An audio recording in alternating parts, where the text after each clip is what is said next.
साक्षात् परं ब्रह्म तस्मै श्रीगुरवे नमः। ॐ सदाशिवसमारम्भां शङ्कराचार्यमध्यमाम् अस्मदाचार्यपर्यन्तां वन्दे गुरुपरम्पराम्।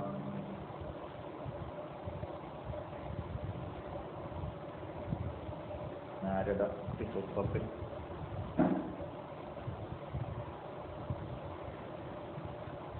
അധാദോ ഭക്തിം വ്യാഖ്യാസ്യാമഃ. ഇപ്പോൾ അതുകൊണ്ട് ഭക്തിയെ നാം വ്യാഖ്യാനിക്കാം എന്ന് ആചാര്യ പരമ്പര പറഞ്ഞതിനെ പിന്തുടർന്നുകൊണ്ട് പറയാമെന്നോ അല്ലെങ്കിൽ തൻ്റെ ആനുഭവികമായ തലത്തിൽ നിന്ന് സ്വാഭാവികമായി ഉണ്ടായ ആ വ്യാഖ്യാനം നമ്മളെ മുന്നിൽ അവതരിപ്പിക്കാമെന്നോ എന്തർത്ഥം എടുത്താലും ഭക്തിയെ വ്യാഖ്യാനിക്കാം എന്നാണ് പറഞ്ഞത്. വ്യാഖ്യാനം ആവണമെങ്കിൽ എന്ത് വേണം? അത് സൂത്രങ്ങൾ വേറെ വേണം. വ്യാഖ്യാനിക്കാൻ അടിസ്ഥാനമായ ഒരു ശാസ്ത്രം വേറെ വേണം. ഇവിടെ വേറൊരു ശാസ്ത്രത്തിൻ്റെ വ്യാഖ്യാനമായിട്ടല്ല, തൻ്റെ അനുഭവത്തിൻ്റെ വ്യാഖ്യാനമായിട്ടാണ് ഇവിടെ പറയുന്നത്. ഈ അനുഭവം എന്നുള്ളത് ഒരാൾക്കും പറഞ്ഞ് മനസ്സിലാക്കിച്ചു കൊടുക്കാൻ കഴിയില്ല. ആ അനുഭവത്തെ പിൻപറ്റിക്കൊണ്ട് അവിടേക്കുള്ള മാർഗത്തെ ശരിപ്പെടുത്തി തരാൻ പറ്റും, നേരെയാക്കി തരാൻ പറ്റും. അങ്ങനെ ആചാര്യൻ പറയുന്നതാണെന്ന് മനസ്സിലാക്കി കഴിഞ്ഞാൽ ഒന്നാമതായിട്ട് സാതു അസ്മിൻ പരമപ്രേമരൂപ എന്നാണ് വ്യാഖ്യാനിക്കാന്ന് പറഞ്ഞു കഴിഞ്ഞതിന് ശേഷം പറയുന്നത്. സാതു അസ്മിൻ പരമപ്രേമരൂപ. അത് വളരെ ശ്രദ്ധിക്കേണ്ട ഒരു വാക്യമാണ്. സാ അത് എന്ന് പറഞ്ഞാൽ ഭക്തി. തു എന്നാൽ എന്താ? അസ്മിൻ ഇതിൽ. അവിടെ സാ എന്ന് പറഞ്ഞതിന് ഭക്തിയെ സ്ത്രീലിംഗത്തിലാണ് ഉപയോഗിക്കുന്നതെങ്കിൽ ഇവിടെ അസ്മിൻ എന്നുള്ളത് ഏതിലാക്കണം? പുല്ലിംഗത്തിൽ ആക്കണം. അപ്പോൾ അത് എന്നുള്ളത് അസ്മിൻ എന്നുള്ളതും അത് എന്നുള്ളത് മാറി എന്തായിത്തീരും? സ്ത്രീലിംഗത്തിൽ അത് ഉപയോഗിക്കുമ്പോൾ അസ്മിൻ എന്നുള്ളത് എന്താവും? ഇവനിലുള്ള. അവൾ ആര്? ഭക്തി. ഏതിലുള്ള? ഇതിലുള്ള, അതായത് ഇവനോടുള്ള പരമ പ്രേമരൂപമാണ് എന്ന് വരും. അപ്പൊ എന്താണ് ഭക്തി എന്ന് ചോദിച്ചാൽ, ഭക്തി എന്ന് പറഞ്ഞു കഴിഞ്ഞാൽ പുറമേക്കുള്ളതല്ല, ഇങ്ങോട്ടുള്ളതാണ്. പ്രേമം എന്നുള്ളത് ലൗകിക രീതിയ ഏതൊരു ദൃഷ്ടാന്തത്തെ സൂചിപ്പിക്കുന്നുവോ ആ ദൃഷ്ടാന്തം എപ്പോഴും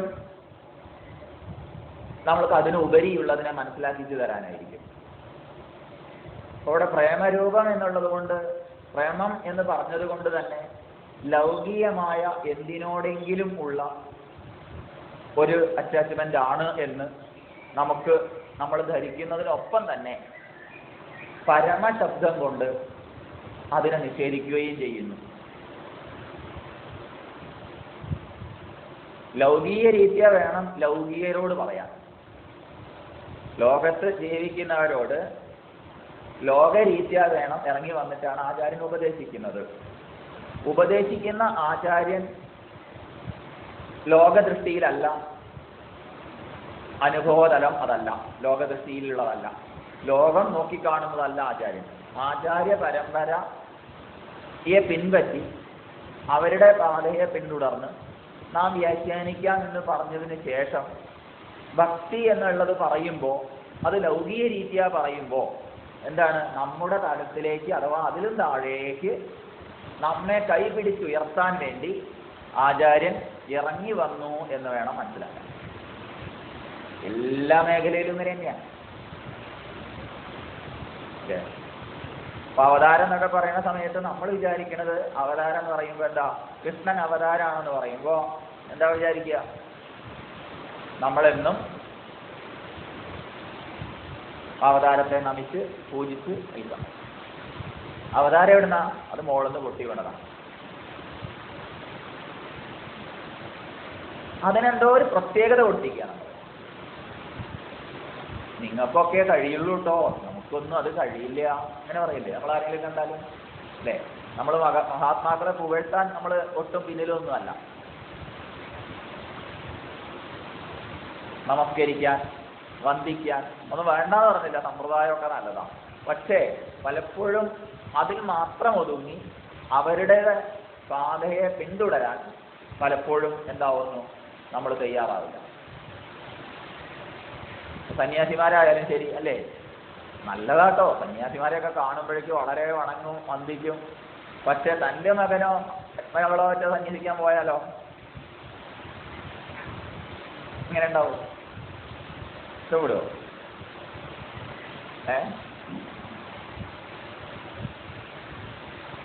സംഗതി നല്ലതാണ്, വളരെ ശ്രേഷ്ഠമായ വഴിയല്ലേ എന്നൊക്കെ നമ്മൾ വേണമെങ്കിൽ അതിന് വ്യാഖ്യാനം ശ്രമിക്കും. പക്ഷേ അത് തൻ്റെ ആണെങ്കിലോ, എന്താ പറ്റിയത്, ഇങ്ങനെയൊക്കെ ആയ പോയ കുഴപ്പമാണോ, കുഴപ്പമല്ലേ എന്നൊക്കെ ചിന്തിച്ച് അതൊന്ന് വിലക്കും, അതിനെ പ്രോത്സാഹിപ്പിക്കില്ല. വേറെയുള്ളവരൊക്കെ ആണെങ്കിൽ കുഴപ്പമില്ല അല്ലേ, അങ്ങനെയല്ലേ? അവിടെ ആചാര്യ പരമ്പരയെ വന്ദിക്കുന്നു എന്ന് പറയുമ്പോൾ ആചാര്യ പരമ്പര നമുക്ക് നൽകിയിരിക്കുന്ന മാർഗത്തിലൂടെ നാം സഞ്ചരിക്കുന്നു എന്നുള്ളതാണ്. അല്ലാതെ മജ്ജാസ്തി മാംസ മലമൂത്രപാത്രമായ ദേഹത്തിലല്ല അവിടെ വ്യത്യാസമുള്ളത്. കൃഷ്ണൻ എന്ന് പറയുന്ന സമയത്ത് കൃഷ്ണന്റെ കൃഷ്ണത്വവും എൻ്റെ ഞാനെന്ന ഭാവവും എന്നിലുള്ള ആ സത്വം ഉണ്മയും ഒന്നാണ്, അതിൽ വേറെ ഇല്ല അല്ലേ? അത് തിരിച്ചറിയാൻ മുകളിൽ നിന്ന് താഴോട്ട് ആണ് നീരൊഴുക്ക് എന്ന പോലെ അറിവുള്ളവരെ തന്നിൽ വിശേഷതയുള്ള ഒരു ഭാവത്തെ ഒക്കെ കാണുന്നത്, നമസ്കരിക്കുന്നതും വന്ദിക്കുന്നതും എല്ലാം നല്ലതാണ്. പക്ഷേ അത് മാത്രം എന്തോ ഒരു ദിവ്യമായ ഭാവമാണ്, ആ രൂപത്തെ കുടുങ്ങിപ്പോയി, അത് നിങ്ങൾക്ക് കഴിയുന്ന എനിക്കൊന്നും കഴിയില്ല എന്ന് പറഞ്ഞു പുകഴ്ത്തിയിരിക്കാൻ അത് ഭഗവാൻ ഇഷ്ടമല്ല. അതുകൊണ്ടാണല്ലോ ഭഗവാൻ തന്നെ പറയുന്നത്, അർജുന, നിന്നെ പോലെയാണ് ഞാൻ. എന്നെ പോലെ എന്ന് പറഞ്ഞാൽ മജ്ജാസ്തി മാംസ മലമൂത്രപാത്രമായ ഒരു ദേഹം തന്നെയാണ് ഞാൻ തന്നെ. അല്ലാതെ നീ അവതാരം എന്ന് പറയുന്ന ഞാൻ ഇത് ഇതിനെ പോലെ സാധാരണ മനുഷ്യനല്ല എന്നൊന്നും വിചാരിക്കണ്ട. അല്ലെങ്കിൽ ചിലപ്പോ വിശേഷ മനുഷ്യനാണെന്ന് വിചാരിക്കുന്നു, അങ്ങനെയൊന്നും അല്ല. പിന്നെന്താ ഉള്ളത്, അച്ഛൻ്റെയും അമ്മയുടെയും മകനായിട്ട് ജനിച്ച് ഇവിടെയുള്ള വെള്ളവും വായുവും ഒക്കെ അല്ലേ ശ്വസിച്ചും കുടിച്ചും കഴിച്ചും ഒക്കെ തന്നെയാണ് ഞാനും വളർന്നു വന്നത്. അങ്ങനെ ഈ തലത്തിലേക്ക് എത്താൻ കാരണം എന്താണ്, എന്തുകൊണ്ടാണ്? എത്തിയതാണ് എന്ന് ഞാൻ അറിയുന്നു, എത്താൻ കാരണം അറിവാണെന്ന് ഞാൻ അറിയുന്നു, നീ അത് അറിയുന്നില്ല. അതാണ് നമ്മൾ തമ്മിലുള്ള വ്യത്യാസം. നിനക്കും ഒരുപാട് ജന്മം കഴിഞ്ഞു, എനിക്കും ഒരുപാട് ജന്മം കഴിഞ്ഞു. നീ അതിൽ അറിവുള്ളവനല്ല, ഞാൻ അതിൽ അറിയുന്നു. നീ ഇപ്പൊ ഈ അടുത്ത കാലത്ത് ജനിച്ചതാണ്, ഞാനും ഇപ്പൊ ഈ അടുത്ത കാലത്ത് ജനിച്ചതാണ് എന്ന് നീ വിചാരിക്കുന്നു. അല്ല, എത്രയോ ജന്മങ്ങൾ എനിക്കും കഴിഞ്ഞു, നിനക്കത് കഴിഞ്ഞിട്ടില്ല എന്നല്ല, നിനക്കും കഴിഞ്ഞു. പക്ഷെ നീ അത് അറിയുന്നില്ല, ഞാൻ അത് അറിയുന്നു. ഇതാണ് നമ്മൾ തമ്മിലുള്ള വ്യത്യാസം. മായോപാധികനായ ഈശ്വരനും അവിദ്യോപാധികനായ ജീവനും വാസ്തവത്തിൽ എന്താണ്? ജീവ ഈശ്വര ഭാവങ്ങളിൽ അതാത് തലത്തിൽ കുടുങ്ങിക്കിടക്കുക. ഒന്ന് മായോപാധികനാണ്, മായയാകുന്ന ഉപാധിയുടെ അധിപനാണ്. ആര്? ഈശ്വരൻ. മായയെ വശത്തിൽ വെച്ചിരിക്കുന്നവനാണ്. മറ്റൊന്നോ അവിദ്യ കൊണ്ട് മായാവശകനാണ്. ഇത്രേ വ്യത്യാസമുള്ളൂ. ഒന്ന് എപ്പോൾ വേണമെങ്കിലും വിടാം, മറ്റേതോ നമ്മൾ വിചാരിച്ചാൽ വിടില്ല, കാരണം നമ്മളെ പിടിച്ചു വെച്ചിരിക്കുക. ഇത്രേ വ്യത്യാസമുള്ളൂ. അപ്പോൾ എന്താ തന്നെ മനസ്സിലാക്കേണ്ടതെന്ന് വെച്ച് കഴിഞ്ഞാൽ, എന്നും പൂജിക്കാനല്ല, ആ പൂജ അർഹിക്കുന്ന ആ തലത്തിലേക്ക് എനിക്കും എത്തണം എന്നുള്ള ഒരു ചിന്ത, ലക്ഷ്യപ്രാപ്തിയിലേക്കുള്ള ഒരു ഭാവം, ഒരു മാർഗം നമുക്ക് തെളിഞ്ഞു കിട്ടട്ടെ എന്നാണ് അതിനുള്ള വഴിയിലൂടെ സഞ്ചരിക്കുക എന്നുള്ളതാണ് ആചാര്യന്മാര് ഉദ്ദേശിക്കുന്നത്. അവതൃരക്ഷണേ എന്നുള്ള ധാത്വർത്ഥാനുസാരം നമ്മെ രക്ഷിക്കുക എന്നുള്ളതിലൂടെ ഉദ്ദേശിക്കുന്നത് അവരുടെ തലത്തിലേക്ക് അഥവാ ലക്ഷ്യത്തിലേക്ക് നമ്മെ കൈപിടിച്ചുയർത്തുക എന്നുള്ളതാണ്. അതിനെന്ത് വേണം? പിന്തുടരാനുള്ള ഒരു മനസ്ഥിതി നമുക്കുണ്ടാവണം. അത് പറഞ്ഞതിന് ശേഷമാണ് ഭക്തി എന്ന് പറഞ്ഞാൽ പുറമേക്കുള്ള അലച്ചിലല്ല, പിന്നെ എവിടേക്കാണ്? തന്നോട് തന്നെയുള്ള ഏറ്റവും കൂടുതൽ നമ്മൾ ഉപയോഗിക്കുന്ന പദമാണ് രാവിലെ എണീറ്റ് കഴിഞ്ഞാൽ രാത്രി കിടക്കുന്നത് വരെയും ഏറ്റവും കൂടുതൽ ഉപയോഗിക്കുന്ന പദം ഞാൻ എന്നുള്ളതാണ്. ഭാഷ മാറ്റി പറഞ്ഞാലും അത് ഞാൻ തന്നെ.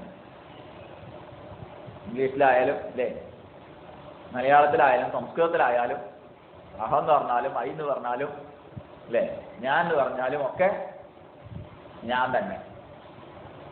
ആ എന്നോട് ഉള്ള പരമമായ പ്രേമരൂപമാണ് ഭക്തി. അല്ലാതെ പുറത്ത് എന്തിനോടെങ്കിലും ഉള്ളതല്ല. പുറത്ത് എന്നുള്ളതുകൊണ്ട് ഉദ്ദേശിക്കുന്ന അകത്ത് പുറത്ത് എന്നുള്ള വ്യവഹാരം വാസ്തവത്തിൽ ആപേക്ഷികമാണ്. നിരപേക്ഷമായിട്ട് ഞാൻ എന്നുള്ളത് ഏതാണ്?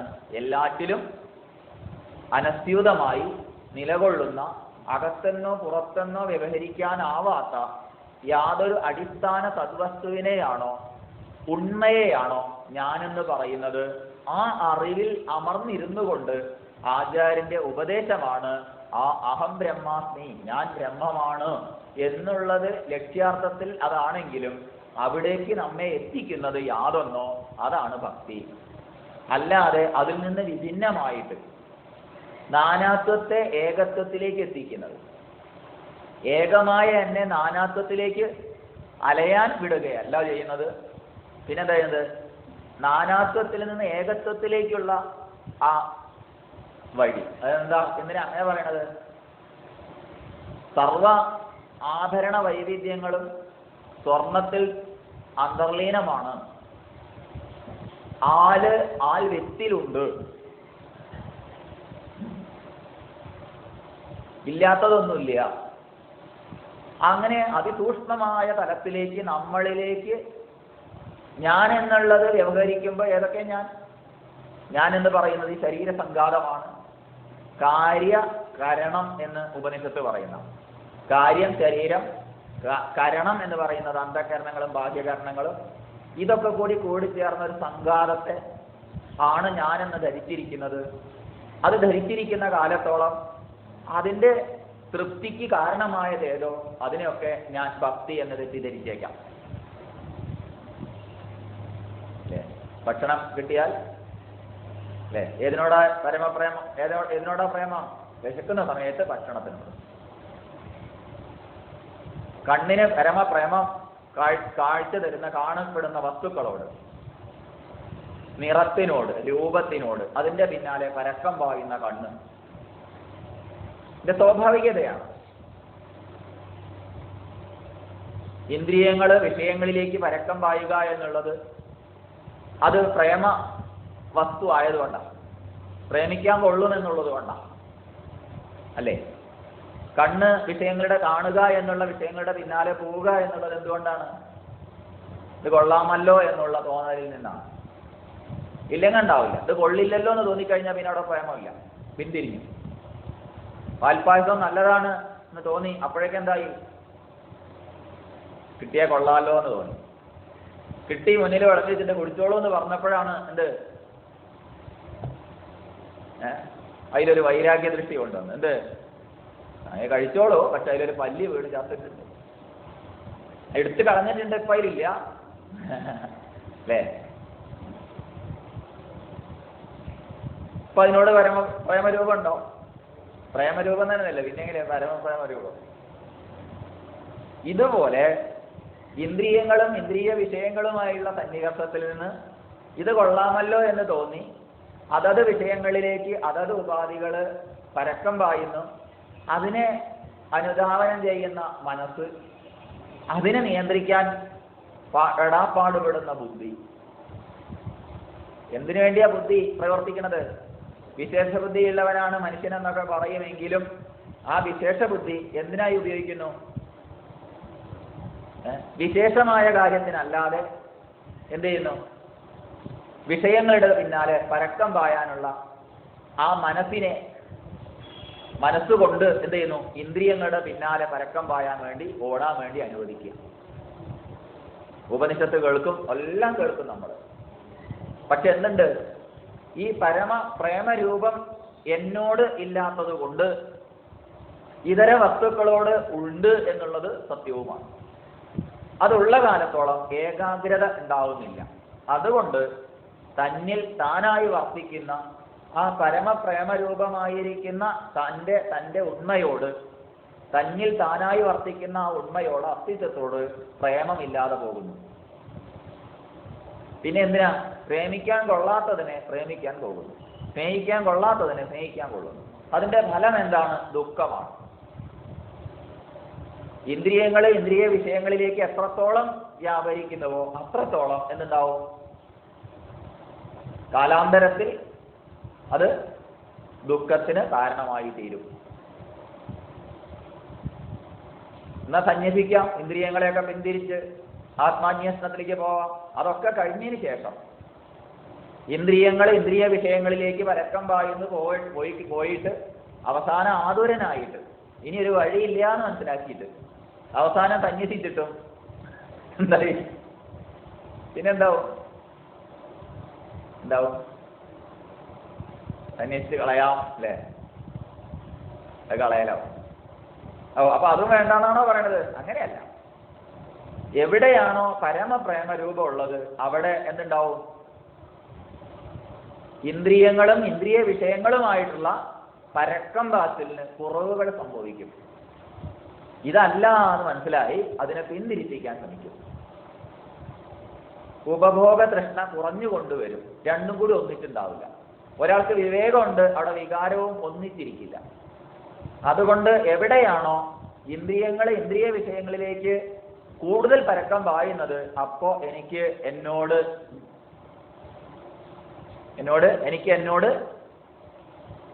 പ്രേമം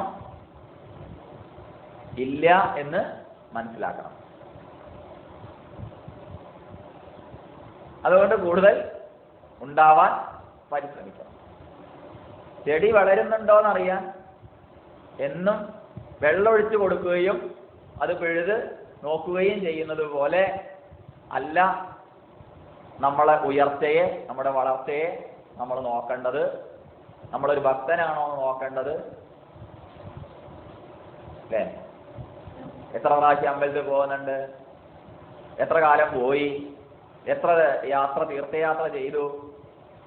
ഇതിന്റെ അടിസ്ഥാനത്തിലല്ല. എത്ര ഉപനിഷത്ത് പഠിച്ചു? ഇതിന്റെ ഒന്നും അടിസ്ഥാനത്തിലല്ല നമ്മുടെ വളർച്ച നമുക്കറിയാം. എങ്ങനെ അറിയും? വിഷയങ്ങളുടെ പിന്നാലെയുള്ള ഇന്ദ്രിയങ്ങളുടെ മനസ്സിന്റെ പരക്കം പാച്ചില് കുറവുണ്ടോ എന്ന് സ്വയം വിലയിരുത്തിയാൽ അറിയാൻ പറ്റും. ഉണ്ടെങ്കിൽ ഉറപ്പാണ് എന്ത്? നാരദര് പറഞ്ഞ ഈ ഭക്തി സൂത്രത്തിൽ ഈ രണ്ടാമത്തെ സൂത്രം അഥവാ ഒന്നാമത്തെ സൂത്രത്തിൽ ഒന്നാമത്തെ ആണല്ലോ, ഉപദേശത്തിൽ ഒന്നാമത്തെ അല്ലേ? സാത്തു അസ്മിൻ പരമപ്രേമരൂപ. അത് നമ്മൾ സാക്ഷാത്കരിച്ചു എന്ന് മനസ്സിലാക്കാം. സാക്ഷാത്കരിക്കുക എന്ന് പറഞ്ഞാൽ സംശയലേശനെ അറിയാം. സംശയത്തോടു കൂടി അറിയലിന് സാക്ഷാത്കരിക്കുക എന്ന് പറയില്ല. അപ്പൊ ഈ ഭക്തി എന്നിലുണ്ടോ എന്ന് അറിയണമെങ്കിൽ എന്ത് വേണം? നമ്മൾ ഇന്ദ്രിയ വിഷയങ്ങളിലേക്കുള്ള പോക്ക് കുറയുന്നുണ്ടോ എന്ന് വിലയിരുത്തി നോക്കിയാൽ മതി. എന്താ, അല്ലാതെ ഇവിടെ കൂടുന്നുണ്ടോ, ഞാൻ ഭക്തനല്ലേ എന്ന് വിലയിരുത്തുക അല്ല വേണ്ടത്. വികാരങ്ങൾ കുറവുണ്ടെങ്കിൽ വിവേകം കൂടുന്നുണ്ട് എന്ന് ഉറപ്പ്. രണ്ടും ഒരിടത്ത് ഇരിക്കില്ല. ഒന്ന് കുറഞ്ഞാൽ ഒന്ന് കൂടും. ഏത് കൂടുന്നുണ്ട് അതിനനുസരിച്ചിരിക്കും വളർച്ച, ഏത് കൂടുന്നുണ്ട് അതിനനുസരിച്ചിരിക്കും തളർച്ച. അപ്പൊ അതിനനുസരിച്ച് ഒരു സാധകന് സിദ്ധന്റെ സിദ്ധി, സാധകന്റെ സാധന എന്നോണം ഇതിനെ പിൻപറ്റി കൂടുതൽ കൂടുതൽ ജപാദി സാധനകളിൽ തന്നെ തനിക്ക് തന്നാൽ നിയോഗിക്കാൻ കഴിയും. അതുകൊണ്ട് ഭക്തി സാധനകളിൽ ഈ ഒരു സൂത്രത്തിന് വളരെ പ്രാധാന്യം എല്ലാ ആചാര്യന്മാരും ഈ സൂത്രത്തെ എടുത്തു പറഞ്ഞിട്ടുണ്ട്. സ്വാത്തു അസ്മിൻ പരമപ്രേമരൂപ, തനിക്ക് തന്നോടുള്ള അത് തന്നെയാണ് ഏറ്റവും വലിയ പ്രേമം. അത് ഏതർത്ഥത്തിലും ശരി തന്നെയാണ്. ഏതർത്ഥത്തില്? എനിക്ക് എന്നോട് തന്നെയാണ് ഏറ്റവും കൂടുതൽ സ്നേഹം, പക്ഷെ അത് തിരിച്ചറിയുന്നില്ല. നായ എല്ലിൽ കഷ്ണം കടിച്ചതുപോലെ തന്റെ സുഖം വിഷയങ്ങളിൽ തട്ടി പ്രതിഫലിച്ചുണ്ടാകുന്നതാണ് എന്ന് തെറ്റിദ്ധരിച്ച് സുഖസ്വരൂപമാണ് താനെന്ന് തിരിച്ചറിയാതെ ഇതരങ്ങളായ വിഷയങ്ങള് അത് കിട്ടിക്കഴിഞ്ഞാൽ നന്നായി, അത് കിട്ടിക്കഴിഞ്ഞാൽ സുഖാവും, ഇത് കിട്ടിക്കഴിഞ്ഞാൽ സുഖാവും എന്ന് വിചാരിച്ച് പരക്കം വായുകയായി. ഉപനിഷത്ത് പഠിച്ച നമ്മെ സംബന്ധിച്ച് ഇത് കൂടുതൽ വ്യാഖ്യാനിക്കേണ്ട ആവശ്യമില്ല. കാരണം ഇവിടെ ഇരിക്കുന്നവരൊക്കെ അല്ലേ, എനിക്ക് എന്നിലുള്ള പരമപ്രേമരൂപമാണെന്ന് പറയുമ്പോൾ ഞാൻ ആരാണെന്ന് അറിയണമല്ലോ. അപ്പൊ ഞാൻ ആരാണെന്ന് നിരന്തരമായ ഉപനിഷത്ത് പഠനങ്ങളിലൂടെ അറിഞ്ഞവരല്ലേ നമ്മളൊക്കെ, അല്ലേ? എന്താ ബുദ്ധിതലത്തിലെങ്കിലും, ബുദ്ധിതലത്തിൽ അറിഞ്ഞില്ല എന്ന് പറയാൻ പറ്റില്ല. വിജ്ഞാനിയാണെന്നൊന്നും പറയാനില്ല, അജ്ഞാനിയല്ലല്ലോ എന്തായാലും. ജ്ഞാനികളല്ലേ, ജ്ഞാനികൾക്കല്ലേ അപ്പൊ അത് കേട്ടല്ലോ, ഗുരുശാസ്ത്രത്തെ പിൻപറ്റി നമ്മൾ കേട്ടുവല്ലോ. ഇനി അത് ശ്രവണ മനന നിധിധ്യാസനത്തിലൂടെ ഉറപ്പിക്കുമ്പോൾ അത് സാക്ഷാത്കാരമാകുമെങ്കിലും കേട്ടത് കൊണ്ട് തന്നെ ബുദ്ധിതലത്തിൽ അത് അറിഞ്ഞിട്ടുണ്ടല്ലോ. അതുകൊണ്ട് ഇതിനെ കൂടുതൽ വ്യാഖ്യാനിക്കേണ്ട ആവശ്യമില്ല. ഇവനിലുള്ള കാലദേശ വ്യക്തി പരിമിതിയിൽ ഒതുങ്ങുന്ന ഭക്തി അല്ല, കാലദേശ വ്യക്തി അപരിമിതമായ, അതാണ് ആര്? ഞാൻ. ബാക്കിയൊക്കെ കാലദേശ വ്യക്തി പരിമിതിയിൽ ഒതുങ്ങുന്നതാണ്. ആരോടുണ്ടെങ്കിൽ ഭാര്യയോടുള്ള സ്നേഹം എന്തുകൊണ്ടാണ് ഭാര്യയോടുള്ള സ്നേഹം? ഭാര്യ ആയതുകൊണ്ട്. ഭർത്താവിനോടുള്ള സ്നേഹം ഭർത്താവായതുകൊണ്ട്. കുട്ടിയോടുള്ള സ്നേഹം കുട്ടിയായതുകൊണ്ട്. അയൽവക്കക്കാരനോടുള്ള സ്നേഹം അയൽവക്കക്കാരനായതുകൊണ്ട്. അല്ലേ? അവിടെയൊക്കെ ഒരു നിശ്ചിത പരിധി, അല്ലെങ്കിൽ എൻ്റെ ബന്ധുക്കൾ ഉണ്ട്. എൻ്റെ ബന്ധുക്കൾ എന്ന് പറഞ്ഞാൽ ഒരു നിശ്ചിത അകലത്തിൽ എന്നെ ബന്ധിച്ച് നിർത്തിയിരിക്കുക. അത് അകന്ന ബന്ധമുണ്ട്, അടുത്ത ബന്ധമുണ്ട്, അങ്ങനെയൊക്കെ അല്ലേ? അടുത്ത ബന്ധുവിനോടുള്ള അതേ സ്നേഹം അകന്ന ബന്ധുവിനോടുണ്ടാവില്ല. അതിനനുസരിച്ചാണ് നമ്മുടെ പ്രവൃത്തിയും ഉണ്ടാവുന്നത്, അല്ലേ? അടുത്ത ബന്ധു മരിച്ചാൽ ദുഃഖത്തിൽ പങ്കുചേരാൻ നമ്മൾ പോകും, അല്ലേ? അതിന് ആചരണങ്ങളൊക്കെ ചെയ്യും, അല്ലേ? അകന്ന ബന്ധുവാണെങ്കിലോ അതിപ്പോ പോയില്ലെങ്കിലും വലിയ കുഴപ്പമൊന്നുമില്ല. എല്ലാ വ്യവഹാരത്തിലും ഈ ഏതുണ്ട്? ഈ സ്നേഹം, ഈ ബന്ധം ഏത് ഉണ്ട്, അല്ലേ? അറിയാതെ ഇല്ലേ അത്? ഇല്ലേ? ഇല്ല. അപ്പൊ അതിനൊക്കെ പരിധിയില്ലേ? ഇനി വേണ്ട ദേവന്മാരോടുള്ള സ്നേഹം. എന്താ ദേവന്മാരോടുള്ള സ്നേഹം എന്ന് പറയുന്ന സമയത്ത് അവിടെ സർവദേവ നമസ്കാരം കേശവം പ്രതിഗച്ഛതി എന്നുള്ളത് ഭക്തിയുടെ ഒരു ഉയർന്ന തലമാണ്. പരമമായ തലമൊന്നുമല്ല, പരമമായ തലമാണ് ഇപ്പൊ ഈ പറയുന്നത്. പരമപ്രേമരൂപം അത് തന്നോടുള്ളത് തന്നെയാണ്. പക്ഷേ പ്രാഥമിക തലത്തിൽ ഗണപതി ഒന്ന് വേറെ, വിഷ്ണു ഒന്ന് വേറെ, ശിവൻ ഒന്ന് വേറെ, ബ്രഹ്മാവ് ഒന്ന് വേറെ, ഇങ്ങനെ വേറെ വേറെ ആയിട്ട് തന്നെയല്ലേ ആരാധിക്കണത്? കുട്ടിച്ചാതനൊന്ന് വേറെ, ഇങ്ങനെയൊക്കെ അങ്ങനെ തന്നെയാ. ഒരാൾക്കുള്ള പൂജയല്ല വേറൊരാൾക്ക് ചെയ്യണത്, ചില വ്യത്യാസങ്ങളൊക്കെ ഉണ്ട്. ഇനി സാത്വികവും രാജസികവും താമസികവും എന്ന് പറഞ്ഞത് അങ്ങനെയുണ്ട്. അപ്പൊ പ്രാഥമിക തലത്തിൽ പലതരത്തിൽ വിഭജിക്കപ്പെട്ടിട്ടുണ്ട്. എല്ലാം ഒന്നല്ല എന്നാ വിചാരിക്കുന്നത്. പല കിണർ കുഴിക്കാൻ തന്നെയാ പോണത്. ഒന്നിലും വെള്ളം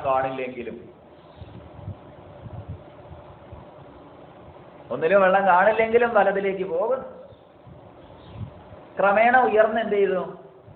ആകാശാത് പതിതം തോയം യഥാ ഗച്ഛതി സാഗരം സർവദേവ നമസ്കാരം കേശവം പ്രതി ഗച്ഛതി.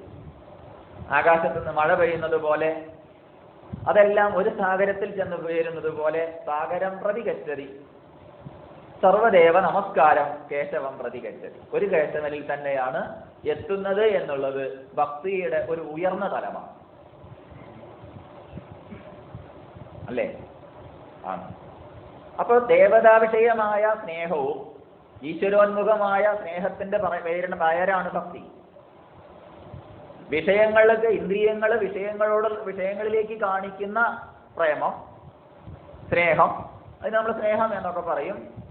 പക്ഷേ അതെന്ത് ചെയ്തു? അത് ഈശ്വരോന്മുഖമായി തീരുമ്പോൾ അതിന് പറയുന്ന പേരാണത് ഭക്തി. അപ്പൊ ഈശ്വരോന്മുഖമായ സ്നേഹത്തിന് പറയുന്ന പേരാണ് ഭക്തി. വിഷയങ്ങളിലേക്ക് തോന്നുന്ന ഭക്തിയുടെ പേരാണത് സ്നേഹം. എന്തിനോടാ ഭക്തി? വിഷയങ്ങള്. പക്ഷെ അതിനെ നമ്മൾ സ്നേഹം എന്നുള്ള പദം കൊണ്ട് ഉപയോഗിക്കും. മറ്റതോ ഈശ്വരനോട് അടുത്ത് നിൽക്കുന്ന ഗോപികമാർക്ക് അല്ലേ കൃഷ്ണനോടുണ്ടായതെന്നൊക്കെ പറഞ്ഞ പോലെ അതൊക്കെ നമ്മളൊക്കെ ഉദാഹരിച്ച് കാണിച്ചു തരും. അപ്പൊ ഇവിടെ ദേവന്മാരോടുള്ള ഭക്തി എന്ന് പറഞ്ഞാൽ അതിലൊക്കെ പരിധി ഉണ്ട്, ഇല്ലേ? ഗണപതിയെ നമ്മൾ പൂജിക്കുന്നത് എന്തിനു വേണ്ടിയിട്ടാ? ഗണപതിന്റെ അടുത്തുള്ളത് കിട്ടട്ടെ വിചാരിച്ചു. സരസ്വതിന്റെ അടുത്തുള്ള കിട്ടാൻ വേണ്ടി ഗണപതിനെ പൂജിച്ചിട്ട് കാര്യമില്ല. പറഞ്ഞു മനസ്സിലായില്ല? കാരണം ഓരോ ദേവന്മാരും അവരവരുടെ മേഖലയിലാണ് അവർ ശോഭിക്കുന്നത്. രാജാവ് രാജ്യത്ത് രാജാവ് എന്ന പോലെ, അന്യരാജ്യത്തെ ആൾ രാജാവല്ല എന്ന പോലെ ഓരോ ദേവന്മാർക്കും അതതിന്റെ പരിധിയുണ്ട്, പരിമിതിയുണ്ട്. അവിടെ അവർക്ക് അധികാരമുള്ളൂ. അവിടെ സരസ്വതിനെ പൂജിക്കുക എന്ന് പറഞ്ഞാൽ എന്താണ്? വിദ്യയുടെ അതിദേവതയാണ്. അപ്പൊ അറിവുണ്ടാവാൻ വേണ്ടി എന്ത്? സരസ്വതിയെ പൂജിക്കുന്നു. അതുകൊണ്ട് അറിവിനെ പൂജിക്കുക എന്നത് സരസ്വതിയെ പൂജിക്കലാണ്. അപ്പൊ അതിനൊരു ദേവതയെ നമ്മൾ കൽപ്പിച്ചു, അല്ലേ? വെള്ളപ്പളുങ്കു നിറമത്ത, അല്ലേ? ഇങ്ങനെയൊക്കെ പറഞ്ഞിട്ട് നമ്മളൊരു രൂപം കൊടുത്തു. എന്നിട്ട് എന്ത് ചെയ്യും? ഉള്ളത്തിൽ വന്ന് വിളയാടു സരസ്വതി. എങ്ങനെ? വെള്ളത്തിലെ തിരകൾ തള്ളി വരും കണക്കെ, ഇല്ലേ? ഉള്ളത്തിൽ വന്ന് വിളയാടുക എന്നൊക്കെ പറഞ്ഞ് നമ്മളതിന് പാടി പുകഴ്ത്തി. എൻ്റെ നാവില് സരസ്വതി വിളങ്ങണേ എന്നൊക്കെ പറഞ്ഞ് എന്ത് ചെയ്തു? നമ്മൾ അതിനെ പ്രാർത്ഥിച്ചു. അപ്പൊ നമുക്ക് എന്ത് ചെയ്തു? സരസ്വതിയുടെ അനുഗ്രഹം ഉണ്ടായി എന്നൊക്കെ പറഞ്ഞു, അല്ലേ? അതേസമയത്ത് വേറെ എന്തെങ്കിലും കിട്ടണമെങ്കിലോ, അത് അതിൻ്റെതായ അധികാരികളോട് പറയണം. ജൈവ സർട്ടിഫിക്കറ്റ് കിട്ടാൻ വേണ്ടിയിട്ട് വില്ലേജ് ഓഫീസിൽ പോയി, വേറെ സർട്ടിഫിക്കറ്റ് കിട്ടാൻ വേണ്ടി പഞ്ചായത്ത് പോയി, ഒരു സ്ഥലത്ത് നിന്ന് കിട്ടിയത് അവിടെ തന്നെ പോയി വാങ്ങണ്ടേ? വേണ്ടേ? ഒക്കെ ഒരു സ്ഥലത്ത് പോയാൽ കിട്ടുമോ? കിട്ടിയിട്ട് കാര്യം ഉണ്ടാവില്ല. അതുപോലെ ഓരോന്നിനും ഓരോരോ അധികാര മേഖലയുണ്ട്. അവിടെ തന്നെ പോയി, അല്ലേ, ക്യൂ നിന്ന്, ഇല്ലേ, അപേക്ഷിച്ച് കാല് പിടിച്ച് പ്രാർത്ഥിച്ച് പുകഴ്ത്തി പാടി, അല്ലേ, നിങ്ങൾ നല്ല ആളാണ്, നിങ്ങൾ അങ്ങനെയാണ്, നിങ്ങൾ ഇങ്ങനെയാണ് എന്നൊക്കെ പറഞ്ഞ് തലയും ചൊറിഞ്ഞ് വേണമെങ്കിൽ ചില വഴിപാടൊക്കെ കഴിച്ച് ഇതൊക്കെ ലോകറിവ്. അതേപോലെ തന്നെ അവിടെ അങ്ങനെയല്ല നമ്മളെ പോക്ക്.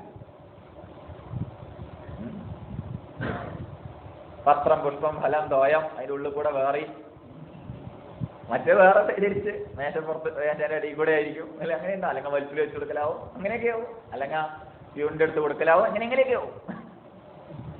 എന്താ പേര് പറയില്ല, ഒരു വഴിപാടാണ്. നമ്മളെ ദൃഷ്ടിയാ പറഞ്ഞത് കേട്ടോ. ഇതിന്റെ യഥാർത്ഥമായ ദൃഷ്ടി ഇതല്ല. അതിന് ഗീത 3-ാം അധ്യായം പഠിച്ചാൽ മതി. അധികം ഒന്നും പഠിക്കാൻ ഒരു 10-12 ശ്ലോകത്തിനുള്ളിൽ അതൊക്കെ പറയുന്നുണ്ട്. എന്താണ് വഴിപാട്, എങ്ങനെയാണ് പോണ്ടത്, അല്ലേ? ഒക്കെ ഭഗവത്ഗീത 3-ാം അധ്യായത്തിന്റെ ഭാഷ്യം പഠിച്ച ആചാര്യസ്വാമികളുടെ ഭാഷ്യം കൂടി ഉണ്ടായാൽ യാതൊരു സംശയവുമില്ല അത് മനസ്സിലാവും. അതിന് കൂടുതൽ നമ്മൾ വേറെ സമയം കളയേണ്ട ആവശ്യമൊന്നുമില്ല. ഇവിടെ പറഞ്ഞ നമ്മുടെ ദൃഷ്ടിയ നമ്മൾ ഇങ്ങനെ പഠിച്ചിട്ടുണ്ട്. കൊടുക്കൽ വാങ്ങൽ പ്രക്രിയയാണ് എന്നുള്ളത്. അപ്പൊ ചില കാര്യസാധ്യത്തിനായിക്കൊണ്ട് അതാത് അധികാരികളുടെ അടുത്തേക്ക് പോകുന്നത് പോലെ അത് നേടാനുള്ള ഭക്തി, അതിനുള്ള കാര്യലാഭത്തിനുള്ള സ്നേഹം കാണിക്കല്, അല്ലേ? പാലം കടക്കോളം, പാലം കടന്നാ വേണ്ട, കടന്നില്ലെങ്കിലും വേണ്ട, അങ്ങനെയല്ലേ? പാലം കടക്കോളം കടന്നാ വേണോ, പിന്നെ വേണോ, പിന്നെ അത്ര തന്റെ കാര്യം നേടിക്കഴിഞ്ഞാൽ പിന്നെ വേണം. നേടിയില്ലെങ്കിലോ ഇവിടെ ശക്തി കുറവാ, വേറെ എവിടെയും പോയി നോക്കാം. ആർക്ക്? അവിടെ. കാരണം ഞാൻ ആവശ്യപ്പെട്ടത് കിട്ടിയില്ല, തലവേദന മാറ്റി തരണേ എന്ന് പ്രാർത്ഥിച്ചു, തലവേദന മാറിയില്ല, അപ്പൊ എന്താണ്? അവിടെ ശക്തി കുറവാണ്. അല്ലെങ്കിൽ പരീക്ഷയിൽ ജയിപ്പിക്കണേ എന്ന് പ്രാർത്ഥിച്ചു, അതിന് കുറച്ച് പൈസയും കൊണ്ടുപോയി കൊടുത്തു, അപ്പൊ എന്തായി? പരീക്ഷയിൽ തോറ്റു, അപ്പൊ എന്തായി? അവിടെ ശക്തി കുറവാണ്. അപ്പോഴാണ് പത്രത്തിൽ പരസ്യം കണ്ടത്, ഇന്ന സ്ഥലത്ത് പോയിക്കോളൂ, അവിടെ പോയാൽ കുറെ ആൾക്കാര് വിജയിച്ചിട്ടുണ്ട്, അല്ലെങ്കിൽ അവിടെ പോയാൽ കല്യാണം നടന്നിട്ടുണ്ട്, അല്ലെങ്കിൽ അവിടെ പോയാൽ അങ്ങനെ ചെയ്തു ഇങ്ങനെ ചെയ്തു, അതുകൊണ്ട് അങ്ങോട്ട് വിടുകയും. അപ്പോഴാണ് വേറെ കൂടുതൽ പറഞ്ഞത്, അല്ലാട്ടോ അതിലേറെ നല്ലത് വേറൊരു ക്ഷേത്രമുണ്ട്, അവിടെ പോയി കഴിഞ്ഞാൽ തീർച്ചയായിട്ടും നടക്കും, അപ്പോഴേക്കും അങ്ങോട്ട് വിടുകയും. ഇങ്ങനെ അങ്ങോട്ടും ഇങ്ങോട്ടും പരക്കം പായി തന്നെ. അതൊക്കെ പരിമിതിയുണ്ട്. പക്ഷേ ഇവിടെയോ ഇതൊന്നുമല്ല ഭക്തി. ശരിയായ ഭക്തി ഏതാണ്?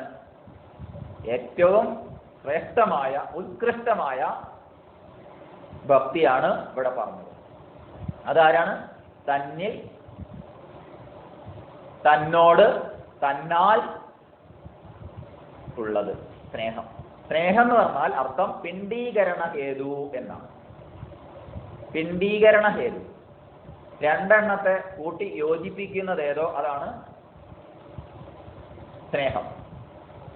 വെള്ളം സ്നേഹമാണ്, നെയ്യ് സ്നേഹമാണ്, അതൊക്കെ സ്നേഹമല്ലേ? അല്ലേ? വേറൊരു സ്നേഹം കൂടി ഉണ്ട്, മലയാളിയുടെ പ്രത്യേക സ്നേഹം. അതറിയില്ല? ഏതാ? പേജ് മറയ്ക്കാൻ, നോട്ട് എണ്ണാൻ, അതൊക്കെ ഉപയോഗിക്കും സ്നേഹം. രണ്ടെണ്ണത്തെ കൂട്ടി യോജിപ്പിക്കാൻ, പേപ്പർ മറയ്ക്കാൻ, പുസ്തകത്തിന്റെ, അതെങ്ങനെ അറിയാതെ കണ്ടു പോകും, അല്ലേ? അങ്ങനല്ല, രണ്ട് കൂട്ടി യോജിപ്പിക്കലല്ലേ? ഒന്ന് ഇവിടെ തൊടുക, ഒന്ന് പേജിൽ തൊടുക, എന്നിട്ട് മറയ്ക്കുക. എന്താ എളുപ്പം? നോട്ട് എണ്ണാൻ, ബസ്സിൽ ടിക്കറ്റ് മുറിച്ചു കൊടുക്കാൻ സ്നേഹം ഉപയോഗിക്കും. ഭക്തി. എന്നാലും സ്നേഹം എന്ന് പറഞ്ഞാൽ ഇതാണ്. ഏത്? രണ്ടെണ്ണത്തെ കൂട്ടി യോജിപ്പിക്കുന്നത് ഏതോ അതാണ്. ഇവിടെ ഏതാ രണ്ട്? ഏതാ? ഞാൻ എന്ന് പറയുന്ന ഏറ്റവും കൂടുതൽ നമ്മൾ ജപിക്കുന്ന ആ ഈശ്വരനിൽ നിന്ന് നമ്മൾ ബഹുദൂരം അകന്ന് കഴിയുന്നവരായതുകൊണ്ട് ആ അകന്ന് കഴിയുന്ന നമ്മെ അടുപ്പിക്കുന്നത് ഏതോ അതാണ് ഏത്? ഭക്തി. അപ്പൊ ആരാണ് രണ്ട്? നമ്മൾ രണ്ടല്ല, ഒന്നാണ്. പക്ഷെ ഇത് തിരിച്ചറിയാതെ നമ്മൾ പലരാണ്, പലതാണ് എന്ന് ധരിച്ചിരിക്കുന്ന തലത്തിലേക്ക് ഇറങ്ങി വന്ന് നമ്മെ ഒന്നാക്കി ചേർക്കുന്ന യാതൊന്നുണ്ടോ, കൂട്ടിച്ചേർക്കുന്ന യാതൊന്നുണ്ടോ, അതിന്റെ പേരാണ് ഭക്തി. ആരെയാ കൂട്ടിച്ചേർക്കേണ്ടത്? പലരായി കിടക്കുന്ന പല മതിൽക്കെട്ടുകളും വേലിക്കെട്ടുകളുടെയും പരിമിതിയിൽ ഒതുങ്ങിക്കിടക്കുന്ന ആളുകളെ യോജിപ്പിച്ച് നമ്മളാരും വേറെയല്ല, പലതല്ല, പലരല്ല എന്ന് പറഞ്ഞ് നമ്മളെ കൂട്ടിക്കൊണ്ടുപോയി നമ്മൾ ഒന്നാക്കി തീർക്കുന്ന യാതൊരു ഘടകമുണ്ടോ അതിന്റെ പേരാണ് ഭക്തി.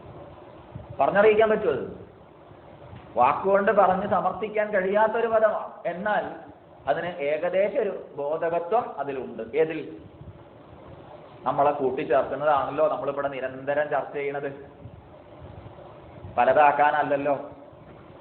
ഭക്തിയുടെ പേരിൽ നമ്മളെ പലരാക്കുന്നവരുണ്ട്, പലതാക്കുന്നവരുണ്ട്, ഇല്ലേ?